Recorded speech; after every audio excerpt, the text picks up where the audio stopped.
अस्सलाम वालेकुम नाजरीन, आप देख रहे हैं प्रोग्राम व्यूज़ ऑन न्यूज़ और मैं हूं आपकी होस्ट महक अशफाक। खबरों के तजिए के लिए हमारे साथ मौजूद हैं बिलाल जमान। अस्सलाम वालेकुम बिलाल साहब। जी, जी, वालेकुम सलाम।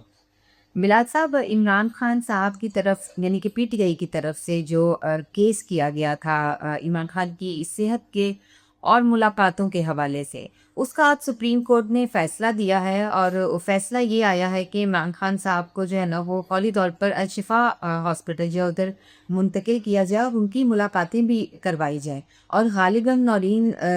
जो उनकी बहन है नौरीन खान, उनकी मुलाकात हो भी गई है उनसे। लेकिन हुकूमत ने जो है वो इस फ़ैसले का बड़ा जो है ना वो इसकी मुखालफत की है और कहा है कि हम इस फ़ैसले को चैलेंज करेंगे। अटॉर्नी जनरल जो हैं उन्होंने अदालत में भी मुखालफत की इस फ़ैसले की। तो बिलाल साहब, ये जो हुकूमत कर रही है, मुखालफत कर रही है, ये तो अपना इमेज और मज़ीद ख़राब करने वाली बात नहीं है हुकूमत का। आप ये देखिए कि नवाज़ शरीफ साहब ने भी बड़े रिलीज़ किए हुए हैं। आपको याद होगा कि शहबाज शरीफ साहब ने ₹50 के स्टाम्प पेपर पे 2 हफ्तों के लिए नवाज़ शरीफ को इलाज के लिए लंदन भेजा था, जिसके बाद वो फिर वापस ही नहीं आए थे। तो जब वो खुद अपने लिए ये रिलीफ़्स ले रहे हैं, मतलब लेते रहे हैं माज़ी में, तो अब इमरान खान को अगर ये रिलीफ़ मिल रहा है, तो इनको क्या प्रॉब्लम है उस रिलीज़ से? जी, बिल्कुल सही कहा आपने। जिस तरीके से जो प्रेस कॉन्फ्रेंस की गई उसके बाद फैसले के बाद जो वज़ीर कानून हैं और उन्होंने बड़ा अजीब मंतक उसके अंदर पेश की इस फैसले को चैलेंज करने की। उन्होंने कहा दीदी फैसले में अबहम है और इस फैसले से तो लगता है कि जितने कैदी हैं जो मतलब सिर्फ़ अडियाला जेल के अंदर नहीं बल्कि मुल्क की तमाम जेलों के अंदर जो कैदी हैं, उनको अगर कोई इलाज मुआवजे के हवाले से कोई प्रॉब्लम हो तो वो मतलब ये कि अपना इलाज अपनी मर्ज़ी के मौलिज और हस्पताल से वो करवा सकते हैं। ये तासुर हमें इस फ़ैसले से मिल रहा है। पहली बात तो ये है कि इतने बड़े सीनियर वो वकील भी हैं और सियासतदान भी हैं, कानूनदान भी हैं और वज़ीर कानून है इस पर। बड़ी अजीब बात लगती है कि क्या आपको इस फ़ैसले में किस चीज़ का अबहम नज़र आता है? केस किया गया था पीटीआई की जानिब से, केस किया गया था इमरान खान के लिए, केस किया गया था उनकी सेहत के हवाले से। सबको पता है कि इससे पहले उनको अस्पताल कई मरतबा ले जाया गया है उनके आँख के ऑपरेशन के लिए, वो टीके रखे रहे हैं। अब हुकूमत खुद अनाउंस करती रही और अब रिपोर्ट भी ये जमा करवाई गई है कि उनकी एक आँख अब में बेहतरी आ गई है। जबकि उनको हाई ब्लड प्रेशर की शिकायत है, जिसका कल वज़ीर आला तहकीक सोहेल आफरीदी ने भी ज़िक्र किया था। रिपोर्ट अभी मुकम्मल तरीके से सामने नहीं आई, ज़ाहिर बात है पीटीआई के पास है। उन्होंने आज भी अदालत में ही यकीन दहानी करवाई है कि इमरान खान साहब की जितनी रिपोर्ट्स होंगी उनको खुफिया भी रखा जाएगा। किसी किस्म की सियासत इसके ऊपर नहीं की जाएगी और सियासी गुफ्तगू अस्पताल के अहाते के अंदर या उसके इर्द-गिर्द कहीं कहीं बाहर निकल के जो भी लोग मुलाकात करने के लिए जाएँगे, कहीं पे सियासी गुफ्तगू नहीं होगी। ये यकीन दहानी पीटीआई की तरफ से जो उनके वकला थे, सलमान अकरम राजा हो गए, एजाज विंडर हो गए, दूसरे लोग हो गए की तरफ से ये यकीन दहानी करवाई गई। अब वज़ीर कानून जिस बात का सहारा लेने की कोशिश कर रहे हैं इस फैसले को चैलेंज करने के लिए, इबहम तो तब हो जब अदालत ने खुद से ये फैसला किया हो। अदालत ने खुद से कंसिडर किया हो कि इमरान खान साहब रिलीफ के हकदार हैं, वो एक कैदी हैं और उनको ज़रूरत है इलाज की, इसलिए उनको इलाज मुहैया किया जाए। और इस जो है ना फैसले की बुनियाद के ऊपर आप कह सकते थे कि फिर इस तरह तो फिर जितने भी कैदी हैं जिनको इलाज की ज़रूरत है, उन सब के ऊपर इसका इतलाक होता है। लेकिन जब एक स्पेसिफिक जमात है, स्पेसिफिक फैमिली है, वो अपने एक कैदी के हवाले से जो कि मैंने पहले भी ज़िक्र किया था जब नवाज़ शरीफ साहब जेल में थे, मुझे याद है काफ़ी साल पहले की बात जब ये पनामा का केस चल रहा था ग़ालिबन 2018 की ये बात है 2017 की सॉरी 18 की जब ये इनको भेजा गया है नवाज़ शरीफ साहब को रिलीफ़ के लिए लंदन इनको भेजा गया था। तो उस वक़्त भी मैंने ये बात कही थी कि जी नवाज़ शरीफ साहब को कंपेयर करना एक आम कैदी के साथ ये मुनासिब नहीं है। साबिक़ वज़ीर-ए-आज़म उनका एक जमात का लीडर होना उनका एक सियासी बैकग्राउंड होना, उनका पाकिस्तान की सियासत के अंदर इतने अरसे तक जो है ना वो एक रहना उनके ताल्लुकात, उनकी रिश्तेदारियाँ, उनके मामलात उनका जो क्लास है जेल के अंदर उनको मतलब है कि कौन-सी क्लास उनको दी जाती है। लेकिन ये भी देखना कि वो किस कत्ल का मुजरिम नहीं है। सियासी एक है। सियासी जो होता है रहनुमा उसके ऊपर ज़्यादा से ज़्यादा इस चीज़ का केस हो सकता है करप्शन के केस हो सकता है, बदनवानी का हो सकता है, आप मुल्क के साथ गद्दारी करने का जो है ना वो केस बना सकते हैं। गद्दारी भी इस सेंस के अंदर कि कुछ फैसले आपने ऐसे किए जो मुल्क के मफाद में नहीं थे, उसको भी डिफेंड किया जा सकता है कि नहीं जी मेरी दानिश के अंदर ये फैसले बिल्कुल मतलब कौमी मफाद के अंदर थे, लेकिन हाँ उसका नतीजा उस तरीके से नहीं निकला जिस तरीके से निकलना चाहिए था। उसकी इंटरप्रटेशंस हैं जो मुख्तलिफ तौर पर सियासी तौर पर मुख्तलिफ की जाती हैं। इमरान खान साहब ने ये फैसला किया। आप पेट्रोल को देख रहे हैं कि पेट्रोल वही पेट्रोल जिसको इमरान खान साहब 2 रुपये महंगा करते थे, तो यही शहबाज शरीफ साहब पीट पीट कर कहते थे कि जो है ना वो महंगाई कर दी और आवाम के ऊपर मतलब इतना बोझ डाल दिया। अब आवाम क्या करेगी, ये तो हुकूमत ही नालायकों की और नाअहलों की हुकूमत है और इसको जो है ना मतलब है कि इसी की बात के ऊपर इनको जो है ना वो फारिग हो जाना चाहिए, इस्तीफे दे देने चाहिए और चले जाना चाहिए। और ख़ुद जब हुक्मरान बने हैं तो वही पेट्रोल जो 280 रुपये था उसको अब सॉरी 250 रुपये था उसको अब 334 रुपये के ऊपर आज का जो रेट है, मजीद 6 रुपये हुकूमत ने आज बढ़ाए हैं, 334 रुपये आज का रेट है। तो क्या जस्टिफिकेशन है? आपने जो लेवी इमरान खान साहब के दौर में 8 रुपये हुआ करती थी उसको बढ़ा के आपने 80 रुपये कर दिया है। वो जो इमरान खान साहब के दौर में चंद 100 अरब रुपये इकट्ठे होते थे, अब आपने वो उस तरीके से लेवी लगा के हज़ारों अरब रुपये कमाने शुरू कर दिए हैं और आप मजीद जो है ना कर्जों का बोझ हवाम पर लादी जा रहे हैं। इसकी क्या जस्टिफिकेशन है? तो हर दौर के अंदर फैसले होते हैं, उन फैसलों की जस्टिफिकेशन होती हैं। वो किसी जमात को आज पीटीआई जो है ना इन फैसलों को गलत करार दे रही है, जबकि अपने दौर में उन्होंने भी पेट्रोल, बिजली, गैस हर चीज़ उन्होंने महंगी की थी। तो बहरहाल इसके ऊपर जो इमरान खान साहब का ये फैसला आया है को मुंतकिल करने का, इस पर जो मुतदिल जो राय दी गई है वो ख्वाजा साद रफ़ीक की तरफ से दी गई है। ख्वाजा साद रफ़ीक इस वक्त असम्बली में नहीं है, लेकिन मुस्लिम लीग नून के अंदर मतलब कि उनकी आवाज़ है, पुराने सियासतदान है और वो हमेशा उन वॉइस में से रहे हैं जो कि सेन वॉइस समझी जाती हैं,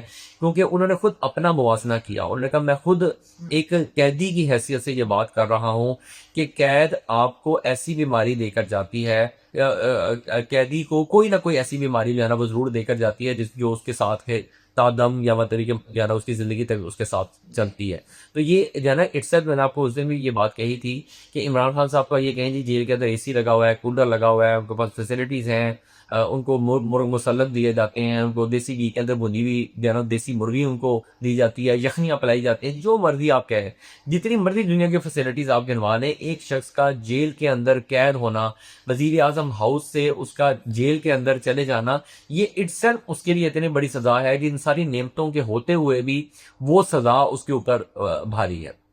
तो बहरहाल अब अगर ये रिलीफ मिला है जो कि पीटीआई के लिए और कारकुनान के लिए और वो जो आवाम जो पीटीआई को या इमरान खान साहब को पसंद करती है उनके लिए बहरहाल एक ताज़ा हवा का झोंका ज़रूर है। लेकिन एक बात जो पस पर्दा चल रही है, जैसे कुछ जो तजिया कार हैं उन्होंने फौरी तौर पर जैसी सुबह ये खबर आई, आप उसके बाद जो है ना वो 2-3 घंटे की वीलॉग्स या सियासी जो पोस्टें होती हैं वो आप उठा के देख लें कि जी हुकूमत नरम पड़ गई और ये अगला एपिसोड है जो सूबे बनाने की बात हो रही है, अगर हुकूमत उसके ऊपर नहीं आती तो ये प्रेशर डालने के लिए किया जा रहा है। एक तरफ से इमरान खान को फौरी तौर पर रिलीफ दिया गया है कि अगर आप अच्छे बच्चे नहीं बनते, बात नहीं मानते, तो ये ऑप्शन दोबारा हमारे पास मौजूद है, इमरान खान साहब को वापस इस तरह के बेशुमार तजिए आपको जो है ना वो नजर जो है ना वो आएंगे कि फौरी तौर पर उसके ऊपर ना हुकूमत को वो दबाव में लाने के लिए जो है ना वो बातें शुरू हो गई कि देखिए जी हुकूमत जो है ना वो ने घुटने टेक दी हैं, इमरान खान साहब जो है ना वो नहीं झुके और अब हुकूमत को जो है ना वो बात माननी पड़ी और इमरान खान साहब को अब जो है ना वो नहीं पता तासुर ये है कि सुप्रीम कोर्ट के अंदर जो फैसले हैं वो मर्जी से नहीं होते, वो भी स्पेसिफिक टाइमिंग्स के ऊपर स्पेसिफिक मकासद के लिए वो फैसले जारी किए जाते हैं। तो उसी को बुनियाद बनाकर कुछ लोगों की पोस्टें मैंने भी देखी जिन्होंने कहा NRO 2 का जिक्र किया कि ये NRO दिया जा रहा है और जो है ना पीटीआई के लिए फौरी तौर पर जो रिलीफ है ये हुकूमत के लिए पैगाम है। तो बहुत सारी बातें इस तरह भी की गई कि जी क्यों इसी वक्त, क्यों इस टाइमिंग पे, क्यों, जिस हमने कल भी प्रोग्राम में जिक्र किया था कि सियासत के अंदर हर फैसले की टाइमिंग बड़ी इंपॉर्टेंट होती है। तो बहरहाल इस मामले को देखकर फौरी तौर पर जो हुकूमत का एक जो तासुर गया वो वीक पोजीशन पर चला गया कि जो मुक्तदरा है, जो इस्टेब्लिशमेंट है, उसने ये फैसला कर लिया है कि इमरान खान को अब रिलीज देना है, तो हुकूमत अब इसके बारे में कुछ नहीं कर सकती। इसलिए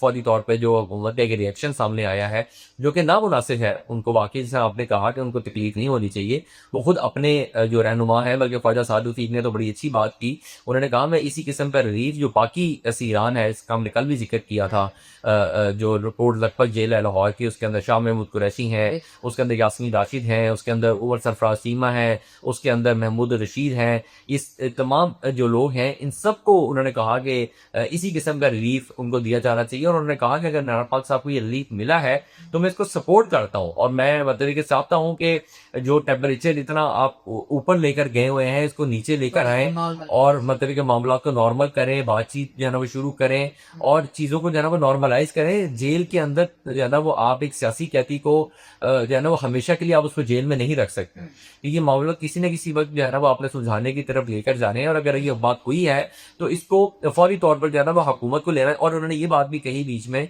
और काफ़ी लंबी पोस्ट की उनकी, कि ये जेस्चर हुकूमत की तरफ से आता तो ज़्यादा बेहतर होता, यानी कि सुप्रीम कोर्ट को यह जजमेंट पास करनी पड़ी, जबकि हुकूमत के पास इट्सेल्फ इख्तियार था। ये हुकूमत जो है ना वो मतलब एक जिस तरह आपको याद होगा कि जो अडियाला जेल है ये रावलपिंडी की हदूद में आती हैं, तो मरियम नवाज का वो उसमें अब आ जाता है कि जो सीएम है उनके जो है ना वो जुम्बिश कलम से ये रिलीफ दिलवाया जा सकता था। वजीर आजम इसके अंदर डायरेक्टली इंटरफेयर कर सकते थे, वो कह सकते थे कि जी हम जो है ना मतलब कि अपनी पावर्स का इस्तेमाल करते हुए हम ये इजाज़त देते हैं कि आप इमरान खान साहब का इलाज करवाएं, आपकी मुलाकात करवाएं। तो ये जैसे वहाँ से नहीं आया, इसके ऊपर उन्होंने जो है ना थोड़ा खफी का इजहार किया है ख्वाजा साद रफीक ने। उन्होंने कहा कि ज़्यादा बेहतर होता कि अगर हुकूमत इसके ऊपर, और वो उसके बाद ये सोने पे सुहागा कि ये वजीर कानून वाली खबर आ गई कि हुकूमत ने सीरियस इसको चैलेंज करने का फैसला कर लिया। तो बहरहाल हुकूमत ने अपनी पोस्टरिंग जो है ना वो करनी है, अगर वो नहीं करेंगे तो बिल्कुल वही तासुर जाएगा जो कि मैंने अभी आपको अर्ज किया कि सोशल मीडिया पोस्ट से जाहिर हो रहा है।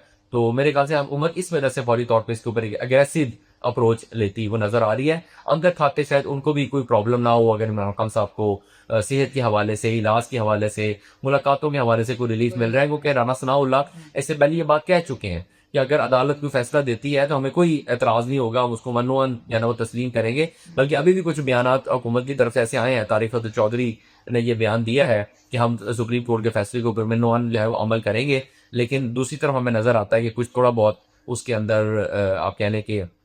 पोस्टरिंग जो है ना वो की जा रही है, ताकि ये तासुर ना जाए बिल्कुल कि हुकूमत कमज़ोर, यानी कि हुकूमत कमज़ोर ना लगे इस फैसले के नतीजे में। ये लगे कि हाँ आप भरपूर तरीके से जो है ना वो अपने मौक़िफ़ को जो हमने सुप्रीम कोर्ट के अंदर लिया था इस फैसले के खिलाफ, ये इमरान खान साहब को जेल के अंदर हर किस्म की सहूलत मिल रही है, उनकी तबीयत और सेहत भी ठीक है, उनका इलाज भी भरपूर तरीके से बेहतरीन मौलजीन से करवाया जा रहा है, वो अपनी इस पोजीशन पर स्टिक करते हुए इस फैसले को चैलेंज करने का फैसला कर रहे हैं।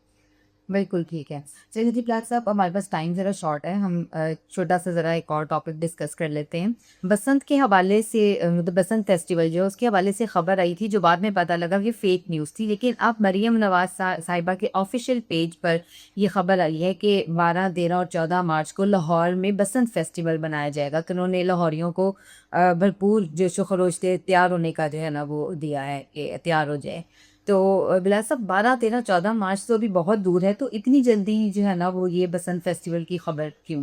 नहीं जल्दी इस वजह से क्योंकि पिछले साल बहुत शॉर्ट नोटिस के ऊपर ये ऐलान किया गया था, और लाहौरी और जो बाकी मुल्क से जितने भी लोग आना चाहते थे, अगर मैं पिछले साल का जिक्र करूं तो पतंगें शॉर्ट हो गई थी और पिन्ने शॉर्ट हो गए थे, 6-6 हज़ार 8-8 हज़ार बल्कि 15-15 हज़ार तक भी ब्लैक होता रहा था। जो बिन्ना है, जो डोर डोर होती है, तो इस कदर हालात हो गए थे। और गुड्डों के रेट्स तो मैं मतलब आपको बयान नहीं कर सकता कि किस रेट के ऊपर, और मिल ही नहीं रहे थे बड़ी मुश्किल से। तो ये हुआ था कि पेशावर के जो मतलब सप्लायर्स थे वो फौरी तौर पर इंटरवीन किए, वो रातों रात जो है ना वो सप्लाई चेन जो है ना मुतहरिक हुई, और लाहौर के अंदर कुछ जो है ना फिजा नॉर्मल हुई थी, और भी मानो बदनज़मी हो गई। हो गई थी। तो इस वजह से ये ऐलान पहले ही कर दिया गया है कि जिस चीज़ की तैयारी करनी है, जिसने क्योंकि लाइसेंस लेना पड़ता है, आप ऐसे ही ना डोर तैयार कर सकते हैं, ना आप पतंग तैयार कर सकते हैं, और ना उसको सेल कर सकते हैं। लीगली जो है ना वो मतलब पंजाब हुकूमत ने फैसला किया है कहीं के भी पूरे मुल्क के अंदर आप ये काम कर सकते हैं, लेकिन सेल करने के लिए आपको पंजाब हुकूमत का नोटिफिकेशन या उसकी इजाज़त आपको लेनी पड़ेगी। तो वो सारे प्रोसेस को कम्प्लीट करने के लिए उसके बाद सप्लाई चेन को कि वो मुतासर ना हो, और इस दफ़ा जो लाहौरी हैं वो भरपूर तरीके से, बल्कि लाहौरी नहीं कहना चाहिए, पूरे पाकिस्तान के जो लोग हैं वो लाहौर में आके इस पसंद के फेस्टिवल को भरपूर तरीके से एंजॉय कर सकें, उसके लिए फैसला अभी फॉरटॉप पे किया गया, जो कि अच्छा है, अप्रिशिएटेबल है, ताकि जो मैनेजमेंट है वो पिछले साल की निस्बत बेहतर हो सके। बिल्कुल ठीक है। चलें जी, प्रोग्राम व्यूज़ ऑन न्यूज़ के साथ अपनी होस्ट महक इशफाक को इजाज़त दीजिए। अपना बहुत ज़्यादा ख़्याल रखिए और अपने फीडबैक से आगाह करते रहिए। And don't forget to subscribe Desi TV USA। अल्लाह हाफ़िज़।